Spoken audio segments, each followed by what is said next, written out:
Hi people, how are we doing? For today, I'm going to do something a little different from what I've been doing over the past few videos. I'm going to be less formal, and this time I'm going to sort of move a little bit and talk about education. Uh, if you see my Cousin Imaisha channel, you'll see that I am very interested in how work intersects with education. So the fact that I'm talking about schooling is not really something that is very different from what I've been talking about before. The other thing I want to say is that this video is going to be longer, but this is especially for the parents who are receiving communication from their schools about emails. So I think this is really important for you to know.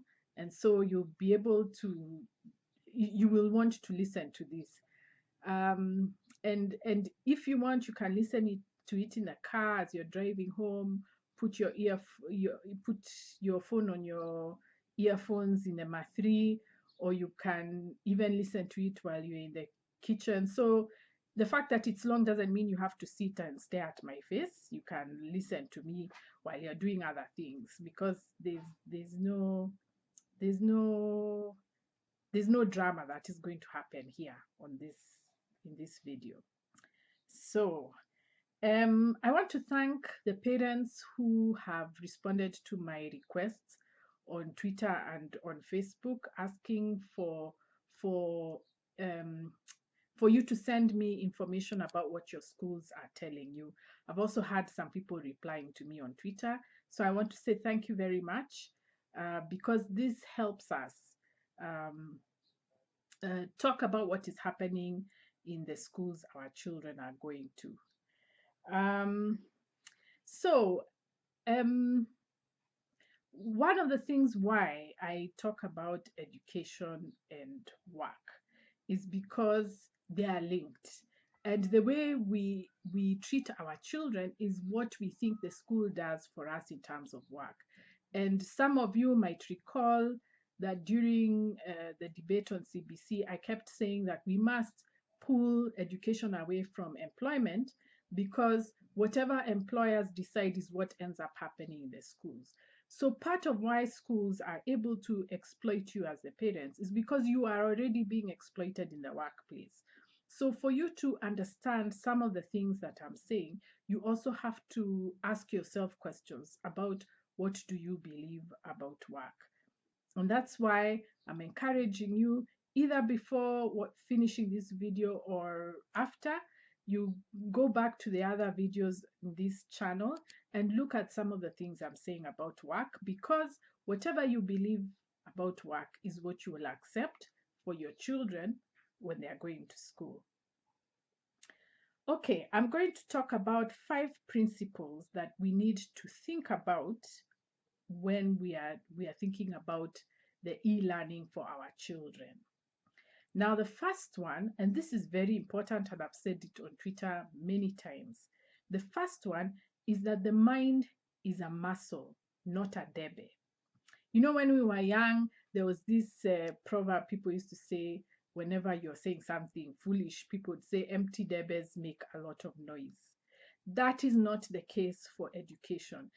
The mind is a muscle. It's not a debe where you put a curriculum into so that it's produced at the end when your child goes to work. The mind is a muscle. Think of the athletes, the ones we celebrate so much. The athletes train their bodies and train their muscles to be strong, to reserve energy when they are thinking, to be able to run for a long time or a short time or whatever. That's what you do with the mind. The mind is not something that you put things into. It is a muscle that you train so that as your child grows up, they learn to think in different situations, to not be distracted, to be able to process complex material. So when we take people to school, this is what we are taking them to learn. We're not taking them to learn information for employers. we are training their minds to be disciplined. We are teaching them intellectual discipline. Now I'm going to read something for you to see what I'm saying about the mind being a muscle. And this is something that John Dewey, the famous educator, said about the meaning of the word discipline. I know we're used to discipline in terms of the police, in terms of weapons and violence, but that is not what discipline is. Let me read for you what discipline is. A person who is trained to consider his actions, to undertake them deliberately, is in so far forth disciplined. So remember, consider actions and undertake them deliberately. So when you see people doing things without thinking of the consequence, that is an indisciplined mind. And when we go to school, we are being taught to start thinking of consequences and to undertake actions deliberately, meaning whatever we do, we now do it out of purpose. We either have a purpose in terms of our own fulfillment, or we have a goal that we are trying to meet. Then he says, add to this ability a power to endure in an intelligently chosen course in the face of distraction, confusion, and difficulty, and you have the essence of discipline. Meaning, when you're intellectually disciplined, you're able to pursue something despite any distraction, despite any confusion or difficulty. You stick to the course. Okay? Now, you will notice that some of us, like people like David D and myself, not to blow my trumpet, but when we get attacked on Twitter by the bots, we don't get distracted or confused. Okay, me sometimes I get confused. But even in the distraction, we are able to talk about what we know is important. And that's what intellectual discipline is.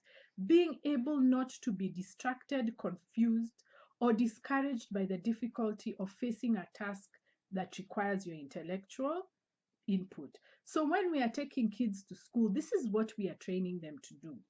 To not be distracted, to not get easily confused, and not to be discouraged by difficulty. Now, these things are not taught by violence. Don't let the schools cheat you. They are not taught by violence. They are taught by encouraging children to stay on a course, by responding to any challenges that they face when they're trying to do a certain task. That is how you train in discipline. It's not by beating people and giving them rules. Like I'm seeing some parents have shown me their letters that children have to wear uniform when they are doing e-learning at home. That's ridiculous, because kids don't wear uniform at home all the time, and uniform is not a discipline for the house, it's a discipline for the school. So why wear a uniform at home? Anyway, I'm going to come back to that. Then Dewey says, discipline means power at command, mastery of resources available for carrying through action undertaken. To know what one is to do and to move to do it promptly and by use of the requisite means is to be disciplined, whether we are thinking of an army or of a mind. Discipline is positive. In other words, when you're disciplined intellectually, you're able to know what resources you need to use for what you want to do, and these are resources available. So even when you see this indisciplined government of ours always going to run to foreigners for money to do things, that's lack of discipline, because they have not looked at the resources in Kenya, the people of Kenya, and the few resources we have, and how they can be used to do what we want. Okay, so discipline is when you're teaching your child how to use the resources available to do what needs to be done. So if people don't have internet, people don't have phones, that is not a disaster. A creative teacher should be able to say, without these things, this is something else we can do.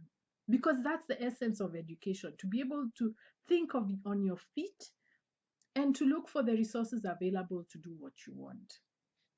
Then he says that discipline is positive. And that's why I'm saying it cannot be violence. You do not get discipline from violence.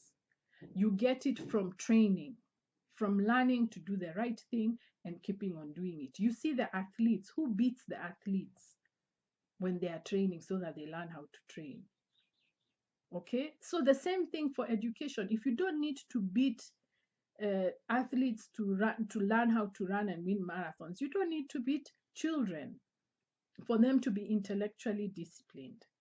Let me finish this quote. He says, to cow the spirit, to subdue inclination, to compel obedience, to mortify the flesh, meaning to chapa the body, to make a subordinate person perform a task. These things are not disciplinary according as they do or do not tend to the development of power, to recognize what one is about, and to persistence in accomplishment. So discipline must be positive. Okay, it must help people to do things, not to prevent people from doing things, especially not to prevent people from being human. So what am I saying?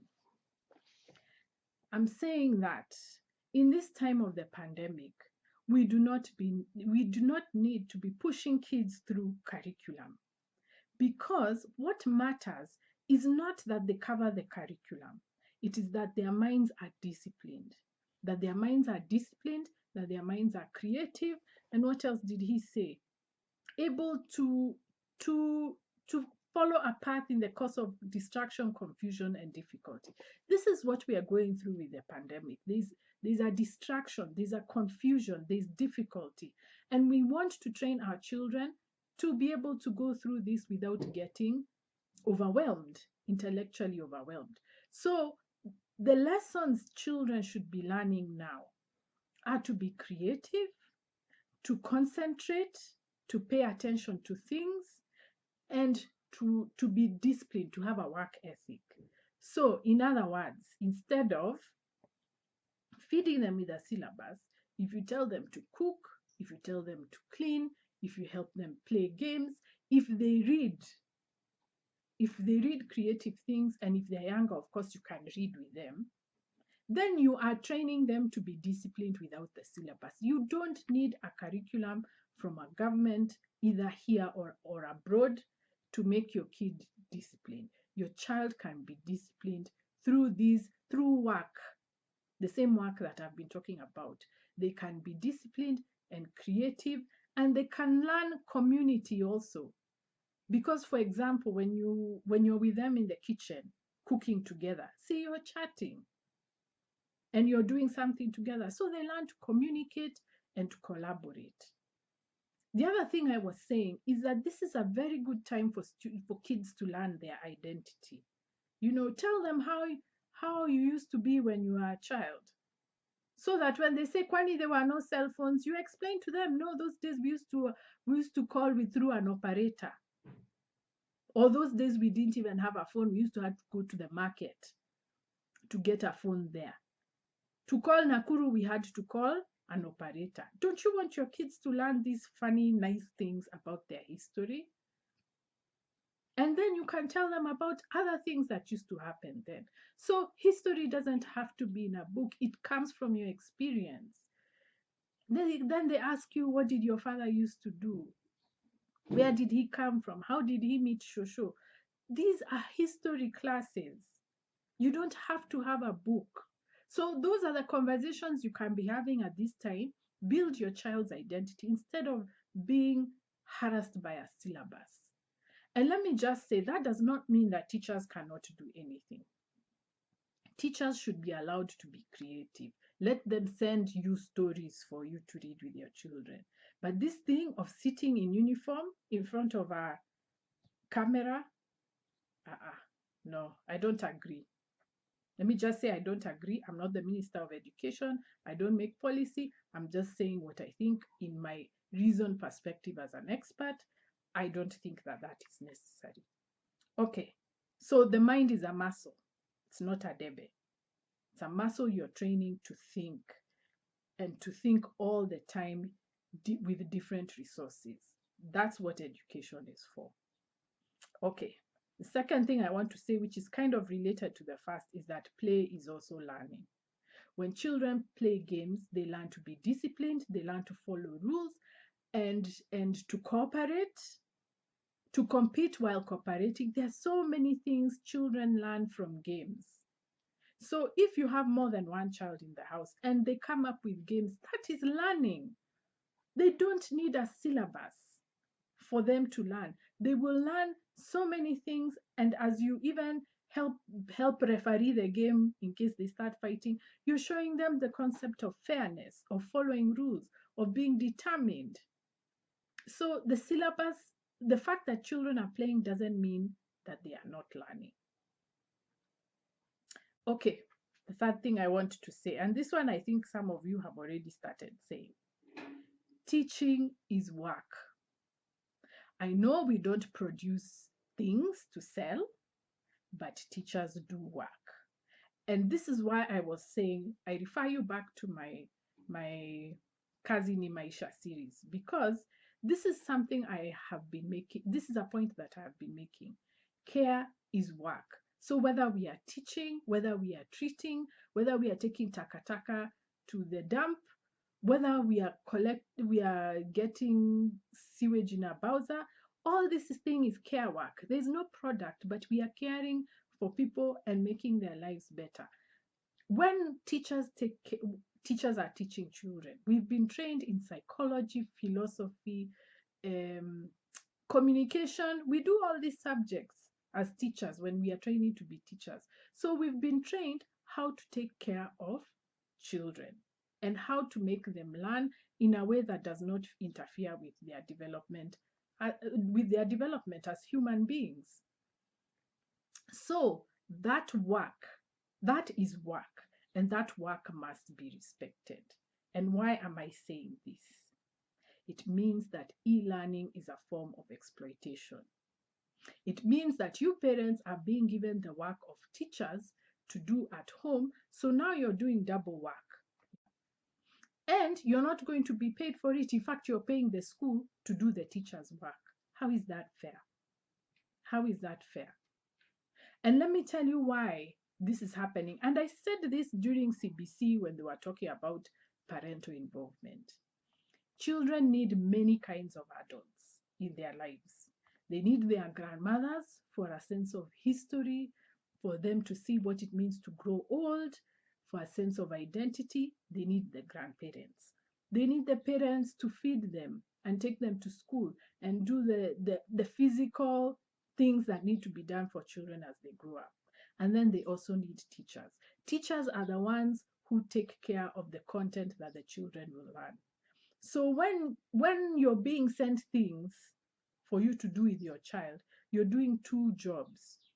You're doing the work of you as a parent, and you're doing the work of a teacher. And do you know why this is happening? It is so that the schools you're paying so much money can return a profit. So they are returning a profit because the work that they should be paying teachers to do, they are now doing. You are now doing it. And this is why, and I'll come back to this is why I talked about the need for a public school system. Because you see, when you have a public school system and the teachers are being paid by the public, if you are at home right now, you would be fine. Everybody would be home. Nobody would be behind the other. There's no competition. We are all at home. We are all not learning. So there's no fear of my child will be behind. But now that you're privatized, and this is a fear that some of the parents expressed to me in their emails, but now even when you as a one parent, when you refuse to do what the schools are saying, you know your kid will be victimized. But in the public schools, everybody is equal. So imagine if we had public schools for everybody. This fear you have of that my child will be left behind and will be victimized if I don't do these things I'm being asked to do. So that's why I have to do them. So teaching is work. Not only must teachers be paid, but parents should avoid agreeing to become teachers. because you are doing double work for a school that is profiting from your work. And not only that, they are telling you to pay for that work. That's just ridiculous. Anyway, number 4, the risks of e-learning are many. For example, Zoom has a problem with security. There are hackers who are posting, let's just say, not so good pictures. And this parent, and this one I knew because it's international news, but this parent told me her child's classroom has been hacked more than once. Surely, why are we exposing children to these risks? And why are schools not caring? Why are they not looking for another way to teach their children? Why are they persisting? That kind of, that's cruelty. Okay. The other thing, and maybe this is the 5th one, and it's kind of related to the point about e-learning. You see, this is something that, and this is why I was saying in my videos that we need to talk about the processes of work, because we have reached a point in this society where people have forgotten processes. They're always talking about the end product. Let me tell you what it means to teach people in a classroom.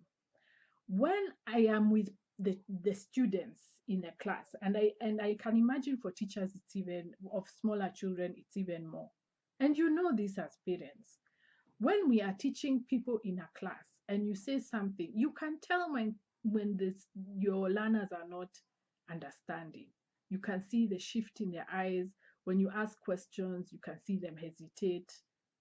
But you can just feel, there's a vibe you feel from them that tells you that maybe you need to shift the lesson a little bit, maybe, or you even see some of them dozing, so you realize, I need to crack a joke, let's play a game or something.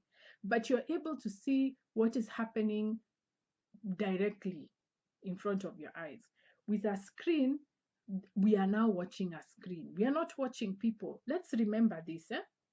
When I'm talking to a screen, I'm not talking to people. I'm talking to people through a screen. Just like I'm talking to people through a telephone, is not talking to them directly. It's the same thing with video. So I'm talking to them with a screen. There are other dynamics that come with the screen. For example, when I'm looking to the camera, I can't look at you. I can't look at how I look on the camera, because I'm looking at you. I'm looking at the camera so that I can look like I'm looking at you. So there are all these dynamics that happen that are not being explained when we are doing this teaching online. The other problem which I have talked about, and then someone said, oh, it's just teething problems, the mic thing. In fact, I saw one school is telling the kids, make sure you mute your mic, but please be spontaneous in class. That doesn't make sense. The mic and the feedback makes spontaneous reaction from the students to the teachers a little bit difficult. And that would not be if you're in the class. Now, when you're teaching kids, you want them to be free to react. You want to be able to see their reactions. But now, between looking at the camera, looking at who is online, and it's just one box called a screen, it cannot replace people. Okay? So, the other thing to know about tech and e-learning is that even the people who are busy promoting these things, these rich people who say we can solve problems by putting everything online, them, they don't allow their kids to learn by tablets. And I'm going to share a link below this video for you to see what they are saying. Every learning process, and especially for children, needs to have a human person there. And in fact, even the government is talking about resource persons, but the resource persons were supposed to be the teachers. So children need a human guide to guide them through, to be able to notice when things are not going well. And so that cannot be removed by technology. And even the people who are selling this technology know that. So should you. Okay, the last thing I want to talk about is who is interested in this whole e-learning craze that we have. On the elephant, I talked about the business interests that are pushing for e-learning because the tech companies stand to make a lot of money, and also there's been a war against teachers. People in government don't want to pay teachers' salaries. Private sector, the schools in private sector make profit by lowering the costs of personnel. So the less teachers they have, the better. And that's why they are pushing that work that the teachers can do to you so that you do it for free and they remain with a profit. But the other thing I want to talk about today is the militarization of children through the school system. And I became aware of this when I noticed that the UK has the same problems we are having here with e-learning in terms of the inequality. Even in the UK, the children of the poor are not accessing the lessons online. Especially the poor in public schools, they're not accessing the lessons online. They don't have the broadband to be able to access them. Their parents are not educated or wealthy enough to take care of the children's learning. So the inequality I complained about here is the same one there. I'll post another link below this video showing that the same concern is in the US. So what is the link between US, UK, and Kenya? We share the same Anglo-American logic of militarization, that everything can be solved through force. We are very anti-intellectual, and if you see the video on the elephant, I've talked about this. We are very anti-intellectual. We say that theory is useless, and so that provides the basis for using force all the time. Because actually, and this is what I've said before, the use of force is a sign of a mind that has been shut down. So when you see people needing to use more police, it's because they've run out of ideas. So it's very ironical that it is in the education system where we discourage people from thinking and from ideas. So this logic, this Anglo-American logic, which we inherited from colonialism, is responsible for this craze of pushing children to sit at laptops with their uniforms in the name of learning. They are not learning, they are being militarized. They are being trained to always take instructions and not ask any questions, and to have a very narrow tunnel mind. That's what this does. So this is something that we in culture and the arts and the intellectuals need to start dismantling from the Kenyan psyche. We have to use our minds more. Not everything needs kifua and guns. There are things which we can think through, but that thinking through comes from a disciplined mind. And the discipline of that mind comes from education. The third interest actually in this push for e-learning is what I've already said, is the subsidizing of the education sector. You see, if you parents agree that e-learning is important, the government doesn't need to spend money on schools, it doesn't need to employ teachers, because they'll say parental involvement. The learning is happening at home. Okay, it's a way of subsidizing, and it's a way of subsidizing private schools, and it's also a way of letting the government off the hook so that they don't have to provide public education. Okay, and I've even seen somebody sent me what do you call it, a fee structure where the schools are charging up to internet access for the staff.